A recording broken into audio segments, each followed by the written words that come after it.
एक पेपर ने एक के बाद एक जो भी पेपर यहां होता है पेपर लीक हो जाता है।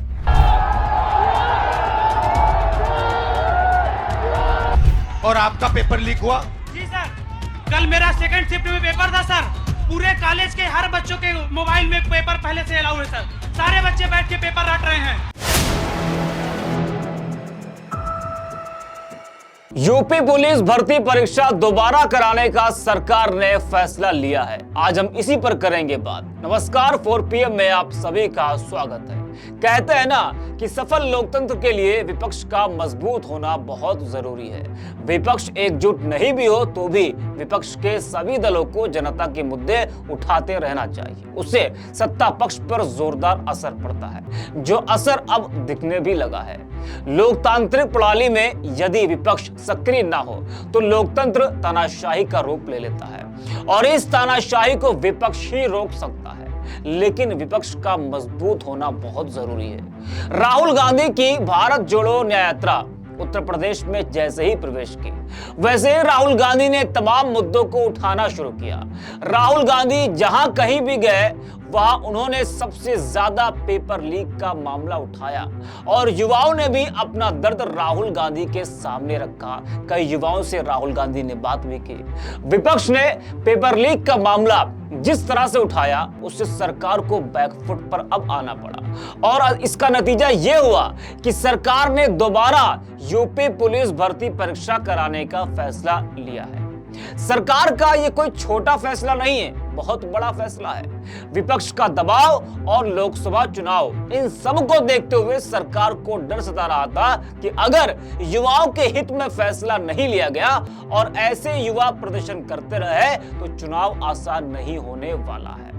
इसलिए इन सब को देखते हुए प्रदेश की योगी सरकार ने बड़ा फैसला लिया है। वैसे ये तो सिर्फ पुलिस भर्ती की बात हमने की, आज तमाम युवा सड़कों पर है। आरओ एआरओ का पेपर लीक हुआ, वो तमाम अभ्यर्थी आज भी प्रदर्शन कर रहे हैं। 6800 शिक्षक अभ्यर्थी नियुक्ति पाने के लिए लंबे समय से वो लखनऊ की इको गार्डन पर धरना दे रहे हैं। लेकिन यहां पर राहत की बात यह है कि यूपी पुलिस परीक्षा दोबारा कराने का सरकार ने फैसला लिया है और इससे तमाम युवाओं को बड़ी राहत भी मिली है। आपको बता दें कि राहुल गांधी, अखिलेश यादव से लेकर विपक्ष के तमाम नेताओं ने पेपर लीक का मामला जोरों से उठाया और रिजल्ट आपके सामने है। पेपर लीक से प्रदेश का युवा भड़का हुआ है। राहुल ने युवाओं का गुस्सा देख स्वयं उनसे बात की कि इन परिस्थितियों में उन गरीब, पिछड़ों एवं अन्य वर्गों को कितनी सरकारी नौकरियां मिल रही हैं। युवाओं ने बताया कि वह अत्यंत कठिन माहौल के बावजूद कई साल परीक्षा देते हैं और उनमें से केवल मुट्ठी भर ही सरकारी नौकरी पा पाते हैं। थक हार कर कहीं छोटी मोटी नौकरी हासिल कर जीवन व्यतीत करते हैं। इस प्रकार राहुल गांधी युवाओं को ही नहीं, उनके परिवारजनों को भी यह समझाते रहे कि सरकार केवल मुट्ठी भर लोगों और 8-10 पूंजीपति घरानों को ही पाल रही है। राहुल गांधी किस तरह से अपनी यात्रा में पेपर लीक का मामला उठाते थे और सरकार पर हमला बोल रहे थे, जरा आप भी देखिएगा। राहुल गांधी के 2 वीडियो मैं आपको दिखा रहा हूं। इन दोनों वीडियो को जरा आप देखिए और सुनिए किस तरह से राहुल गांधी पेपर लीक का मुद्दा उठा रहे हैं। जरा आप इस वीडियो को ध्यान से देखिए और सुनिएगा। एक पेपर ने एक के बाद एक जो भी पेपर यहां होता है पेपर लीक हो जाता है। मेरे पास रोता हुआ युवा आता है, कहता है राहुल जी मैंने 5 लाख रुपए कोचिंग सेंटर को दिए। 5 लाख रुपए। मैंने सपना देखा था मुझे रोजगार मिलेगा रेलवे में। एग्जाम के दिन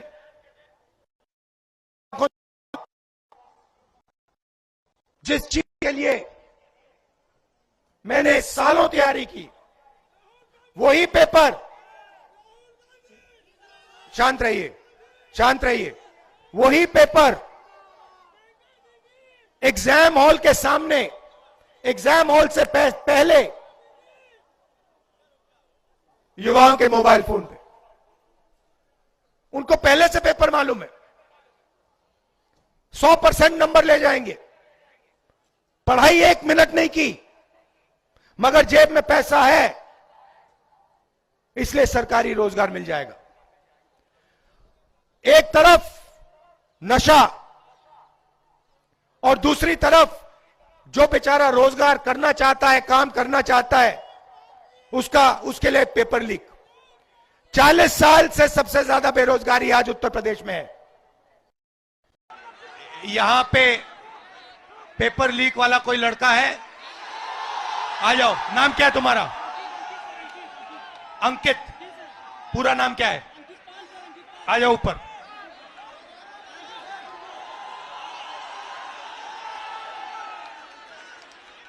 नमस्कार। Thank you sir. कैसे हो? सर अच्छे हैं सर, अच्छे हैं।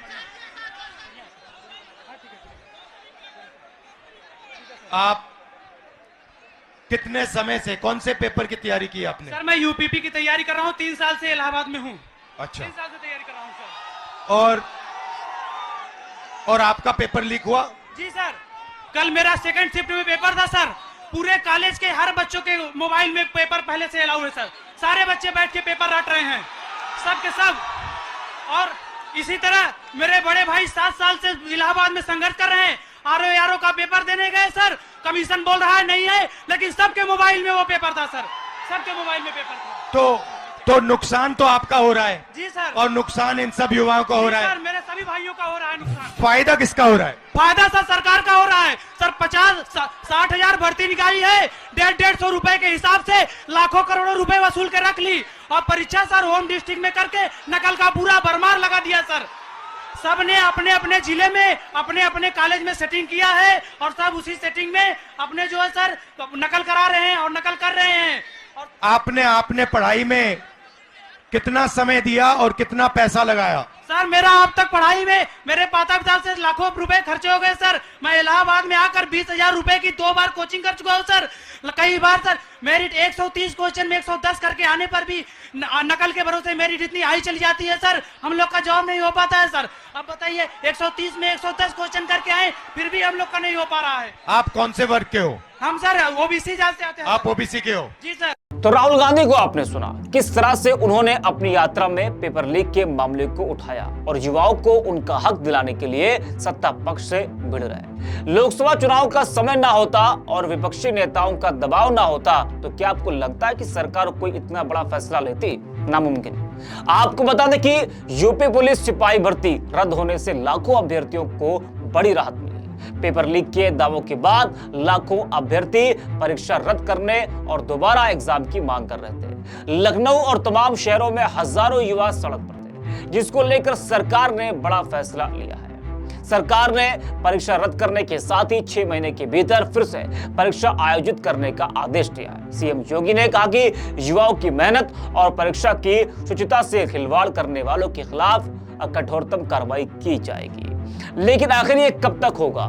आज यूपी पुलिस भर्ती परीक्षा दोबारा कराने का आपने फैसला लिया है। 6 महीना अब और इंतजार करना पड़ेगा युवाओं को कि परीक्षा कब होगी, उसकी तैयारी में लगे, फिर से वो युवा परीक्षा दें। तो आखिरकार तमाम भर्तियों में पेपर लीक कब तक होगा? कार्रवाई सरकार को ऐसी करनी चाहिए कि दोबारा कभी जो भी पेपर लीक करते हैं, जो भी ये षड्यंत्र रचते हैं, वो एक बार नहीं हजारों बार लाखों बार सोचे। कार्रवाई ऐसी उन पर होनी चाहिए। अच्छी तमाम वीडियोस को देखने के लिए आप बने रहिए 4PM के साथ।